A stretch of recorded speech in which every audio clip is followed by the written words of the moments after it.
नमस्कार, सुजस बुलेटिन में आप सभी का स्वागत है। मैं हूं आपके साथ निशा शर्मा। चलिए खबरों की शुरुआत करते हैं, लेकिन उससे पहले एक नजर हेडलाइंस पर। केंद्रीय मंत्री गजेंद्र सिंह शेखावत ने बागेश्वर धाम में श्री राम दूत हनुमान जी के किए दर्शन। कहा, ये स्थल है आस्था का केंद्र। लोकसभा अध्यक्ष ओम बिरला आज पहुंचे उदयपुर। डबोक एयरपोर्ट पर भाजपा नेताओं ने किया ओम बिरला का भव्य स्वागत। महाशिवरात्रि पर डिडवाना में हिंदू मुस्लिम समुदाय ने पेश की भाईचारे की मिसाल। एक दूसरे का सम्मान कर दिखाया सांप्रदायिक सौहार्द। अमृत भारत स्टेशन योजना में डीग रेलवे स्टेशन का होगा पुनर्विकास। मार्च 2025 तक मिलेंगी नई सुविधाएं।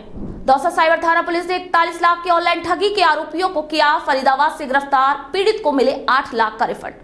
महाशिवरात्रि पर राजस्थान में शिव मंदिरों में श्रद्धालुओं ने की भव्य पूजा अर्चना। भजन संध्या के आयोजनों से भरा आस्था का उत्साह। आइए अब खबरें विस्तार से। केंद्रीय पर्यटन और संस्कृति मंत्री गजेंद्र सिंह शेखावत मंगलवार को मध्य प्रदेश के छतरपुर पहुंचे। यहां उन्होंने सपत्नीक बागेश्वर बालाजी के दर्शन किए और विश्व कल्याण की कामना भी की। बागेश्वर धाम में मंत्री शेखावत ने ये कहा कि श्री राम दूत हनुमान जी की कृपा यहाँ तन मन को सहज और पवित्र करती है। इस धरती के वायुमंडल में आस्था और श्रद्धा विराजती है।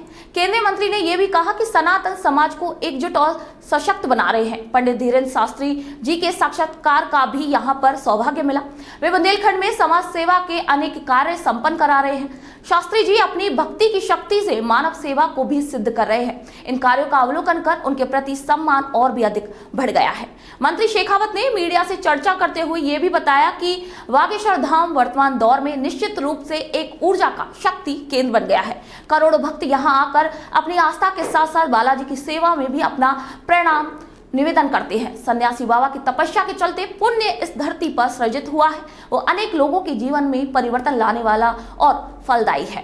केंद्रीय मंत्री ने यह भी कहा कि प्रसाद योजना के अंतर्गत केंद्र सरकार राज्य सरकारों के सहयोग से धार्मिक स्थलों पर सुविधाओं के उन्नयन का लगातार काम कर रही है। बागेश्वर धाम वर्तमान युग में निश्चित रूप से एक ऊर्जा शक्ति का जो है केंद्र है। करोड़ों लोग जहां आस्था के साथ में आकर के यहाँ बागेश्वर बालाजी की सेवा में अपना प्रणाम निवेदन करते हैं और उसके चलते हुए जो पुण्य सृजित इस धरती पर हुआ है, सन्यासी बाबा की तपस्या के चलते हुए जो पुण्य इस धरती पर सृजित हुआ है, वो निश्चित रूप से अनेक लोगों के जीवन में परिवर्तन लाने वाला भी है, फलदायी भी है। आस्था से यहाँ जो लोग आते हैं उनकी मान्यताएं पूरी हो और बाबा की जिस तरह की बागेश्वर सरकार की जिस तरह की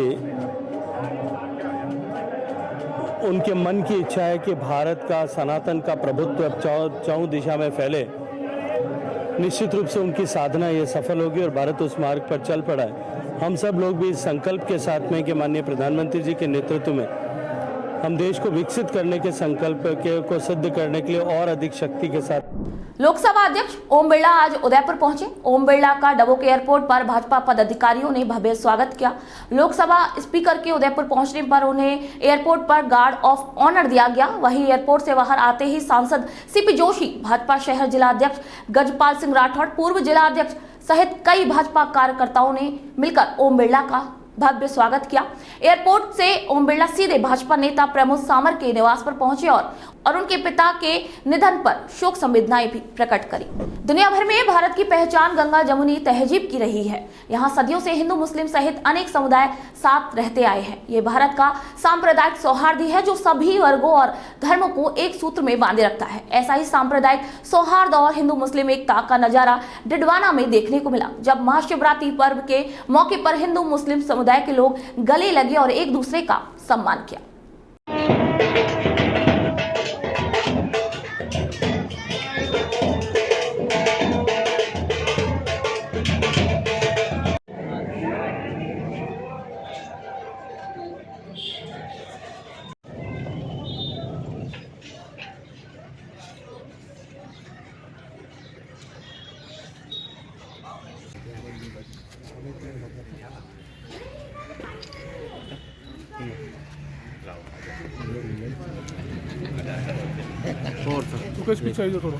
हाँ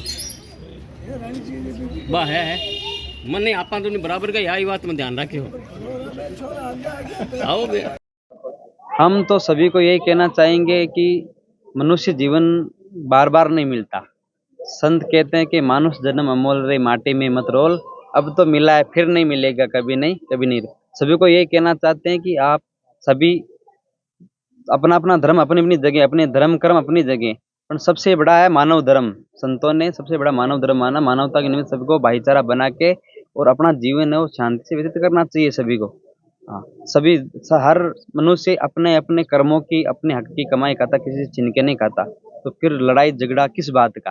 तो हम सभी को ये संदेश देना चाहते हैं, प्रेम से आनंद से जीवन जिए और भाईचारा बना के ये जीवन जीने में आनंद ही अलग है। और जहाँ शांति है और जहाँ लोग भाईचारा बना के रहते हैं, तो वहाँ एकदम सुख की सुख आनंद में वो वहाँ की भूमि वो स्वर्ग जैसी प्रतीत होती है। नाथ संप्रदाय की गद्दी जब से यहाँ स्थापित हुई है तभी से ये परंपरा चल रही है। और शहीदों की और काजियों की द्वारा मिल करके नाथ जी जब गद्दी पर बैठते हैं तो पगड़ी पहनाई जाती है और काय समाज माथुर समाज द्वारा चद्दर उड़ाई जाती है। उसके बाद ये गद्दी पर विराजमान होते हैं महाराज। तभी से ये परंपरा चल रही है। और महाशिवरात्रि के दिन नाथ जी सभी मुस्लिम मोहल्लों में और अन्य सनातन धर्मों में जाकर के अपनी नगर भ्रमण करते हैं और सभी को अपना संदेश देते हैं। एकता और भाईचारे का ये बहुत ही अच्छा और प्रतीक है। इस त्योहार को हमें सभी मिलकर मनाना चाहिए। जो अपनी पूजा पद्धति है वो अलग है, लेकिन उसके बावजूद हम सबको एक होकर के एक साथ रहना ही हमारे भारत के लिए हित में है। देखिए, आज के इस माहौल के अंदर महाशिवरात्रि के दिन हमारे महाराज यहाँ पर तशरीफ लाते हैं और उनका स्वागत किया जाता है। ये एक तरह से इतनी खुशी होती है दिल में कि आज के इस माहौल में ये देखने को मिलता है। हालांकि ये हम बचपन से देखते आ रहे हैं, बचपन से भी हमारे वालिद वगैरह सब बताते आ रहे हैं कि यहाँ पर हमेशा महाशिवरात्रि के दिन यहाँ पर नाथ जी आते हैं और इस तरह का उनका स्वागत किया जाता है। ये बहुत आज के वक्त में ये सब देख करके बड़ी खुशी होती है और मैं उम्मीद करता हूँ और खुदा से दुआ करता हूँ कि इसी तरह का माहौल हमेशा डीडवाना में तो कम से कम और पूरे देश में इसी तरह का माहौल बना रहे हमेशा, यही मेरी तमन्ना है। डीडवाना में सांप्रदायिक सौहार्द की महाशिवरात्रि के दिन ये बड़ी अनुपम और अनोखी परंपरा है। सभी धर्म संप्रदाय के लोग इस दिन एक होकर मानव शांति, विश्व कल्याण और भारत के विकास के लिए दुआ करते हैं, एक दूसरे से सौहार्द बढ़ाते हैं। सदियों से परंपरा चलती आ रही है और हम आशा करते हैं कि आने वाली कई सदियों तक ये परंपरा बरकरार रहेगी।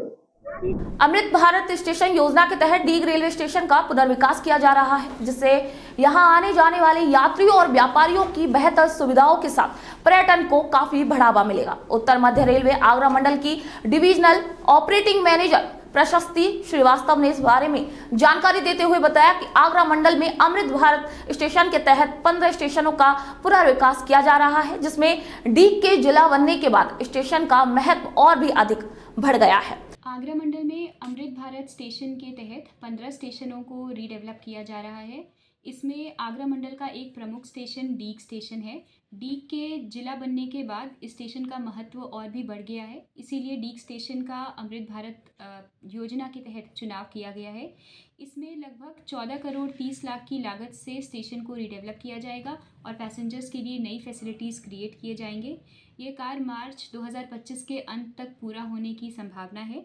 इसमें पैसेंजर्स के लिए सर्कुलेटिंग एरिया का सुधार, डिजिटल प्लेटफॉर्म घड़ी, प्लेटफॉर्म शेड को बढ़ाने का कार्य, 12 मीटर का FOB, नए बेंचेस, बेहतर आरक्षण काउंटर, हाई मास्ट टावर और नई उद्घोषणा प्रणाली स्टेशन पे लगाने का कार्य किया जा रहा है, जिससे हर फ्रंट पे पैसेंजर्स को डीग स्टेशन पे बेहतर सुविधा मिल पाएगी। वहीं इस योजना के अंतर्गत डीग स्टेशन पर सर्कुलेटिंग एरिया का भी सुधार किया जाएगा। आरक्षण counter, high mast tower, 12 metre का FOB और नई उद्घोषण प्रणाली और प्लेटफॉर्म पर डिजिटल बोर्ड सहित प्लेटफॉर्म शेड का विस्तार आदि का पुनर्विकास किया जाना है, जिससे पैसेंजर्स को पहले से बेहतर सुविधाएं मिल सकेंगी। डीग रेलवे स्टेशन पुनर्विकास का कार्य मार्च 2025 तक पूरा होने की उम्मीद जताई जा रही है। दौसा जिले की साइबर थाना पुलिस ने ऑनलाइन ट्रेडिंग के नाम पर 500% मुनाफा कमाने का झांसा देकर पीड़ित से लाखों रुपए की ठगी के मामले में 2 आरोपियों को गिरफ्तार किया है। साइबर थाना पुलिस ने SP सागर राणा के निर्देशन में ये कार्रवाई की गई, जहां पुलिस ने ये बताया है कि महुआ के रामगढ़ निवासी परिवादी ने दौसा साइबर थाने में रिपोर्ट दी थी कि आरोपियों ने इंस्टाग्राम के माध्यम से उसे एक व्हाट्सएप ग्रुप में जोड़ा, जिसमें ऑनलाइन शेयर मार्केट में अधिक से अधिक लाभ कमाने का झांसा दिया गया और लिंक भेजकर मनी सुख ऐप डाउनलोड करवाया। इसी के बाद आरोपियों ने उस ऐप में रुपए इन्वेस्ट करवाए और उससे इन्वेस्टमेंट के नाम पर 41,85,000 रुपए की ऑनलाइन ठगी भी की। पुलिस ने पीड़ित की रिपोर्ट पर मामला दर्ज किया और आरोपियों की तलाश शुरू की। वहीं जांच के दौरान पुलिस को जानकारी मिली कि आरोपी 2,30,00,000 रुपए ठगी के अन्य मामले में पहले से ही फरीदाबाद जेल में बंद है, जिस पर पुलिस टीम का गठन कर आरोपियों को फरीदाबाद से जेल से प्रोडक्शन वारंट पर गिरफ्तार करके लेकर आई है। इसके साथ ही पुलिस ने मामले में 8 लाख रुपए होल्ड कराकर परिवादी को रिफंड करवाए। आपको बता दें कि पुलिस इस मामले में एक आरोपी को पूर्व में ही गिरफ्तार कर चुकी है और अन्य आरोपी की फिलहाल तलाश जारी है। पूरे देश में महाशिवरात्रि पर्व बड़े हर्षोल्लास के साथ मनाया जा रहा है। प्रदेश में शिव मंदिरों को फूलों और रंगोलियों से सजाया गया है। सुबह से ही मंदिरों में श्रद्धालुओं द्वारा भगवान शिव को जल चढ़ाकर पूजा अर्चना की जा रही है। महाआरती, रुद्राभिषेक और भजन कीर्तन के कार्यक्रम भी लगातार किए जा रहे हैं। महाशिवरात्रि पर्व पर प्रदेश भर में श्रद्धालु गाजर बेलपत्र से भगवान शिव की पूजा कर रहे हैं और भगवान शिव के जयकारे लगा रहे हैं। महाशिवरात्रि पर प्रदेश में शिव मंदिरों में भजन संध्या का आयोजन भी किया जा रहा है, जिससे लोगों में काफी उत्साह है। सुजस बुलेटिन में अभी के लिए इतना ही। फिर आपसे मुलाकात होगी, तब तक के लिए नमस्कार।